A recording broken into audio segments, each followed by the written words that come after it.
கண்ணாடியில் தனது பிரம்மாண்ட உருவத்தை பார்த்து மிரண்டு நின்ற கும்கி யானை தனக்கு எதிரே வேறு ஒரு காட்டு யானை தான் நிற்கிறது என நினைத்து சிறிது நேரம் அச்சத்தில் உறைந்து நின்றுள்ளது.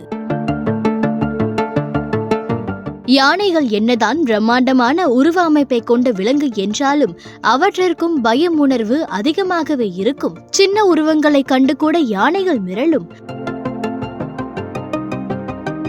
அப்படி கும்கி யானை ஸ்ரீனிவாசன் தனது பிரம்மாண்டமான உருவத்தை கண்ணாடியில் பார்த்து மிரண்ட சம்பவம் பந்தலூரில் நடந்துள்ளது. பந்தலூர் சுற்றுவட்டார பகுதிகளில் 30க்கும் மேற்பட்ட வீடுகளை இடித்து சேதப்படுத்திய காட்டு யானை புல்லட்டை அடர் வனப்பகுதிக்குள் விரட்டுவதற்காக தெப்பக்காடு வளர்ப்பு யானைகள் முகாமிலிருந்து பொம்மன் மற்றும் ஸ்ரீனிவாசன் ஆகிய 2 கும்கி யானைகள் கொண்டுவரப்பட்டுள்ளன.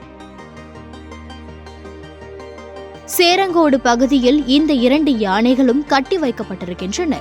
கும்கி யானைகளுக்கு அவ்வப்போது அப்பகுதியில் உள்ள மருத்துவமனை வளாகத்தில் வைத்து தண்ணீர் கொடுக்கப்படும்.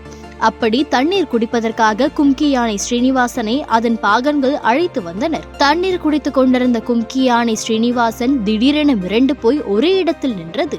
சற்று நேரம் தண்ணீர் குடிப்பதையும் நிறுத்தியுள்ளது. ஒரு கட்டத்தில் மருத்துவமனையின் ஜன்னல் கண்ணாடியை நோக்கி சென்றது. கும்கி யானை ஏன் இவ்வாறு செய்கிறது என சுற்றி இருந்தவர்கள் குழப்பத்துடன் பார்த்தனர்.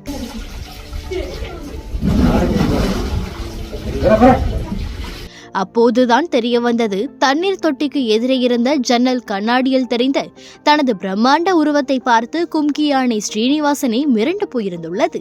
தனக்கு எதிரே வேறு ஒரு காட்டு யானை நிற்கிறதா என்ற அச்சத்தில் கும்கி யானை ஸ்ரீனிவாசன் மிரண்டு நின்றது. சுதாரித்துக் கொண்ட யானையின் பாகன் கும்கி யானை ஸ்ரீனிவாசனை பின்னோக்கி அழைத்ததால் அது ஜன்னலை தாக்கவில்லை. உடனடியாக மருத்துவமனைக்குள் சென்ற வனத்துறை பணியாளர்கள் ஜன்னலின் திரையை மூடியதால் கண்ணாடியில் தெரிந்த ஸ்ரீனிவாசனின் உருவம் மறைந்தது. இதனை அடுத்து மீண்டும் தண்ணீரை குடித்துவிட்டு தனது உடலில் ஊற்றியபடி அங்கிருந்து கும்கி யானை ஸ்ரீனிவாசன் சென்றது.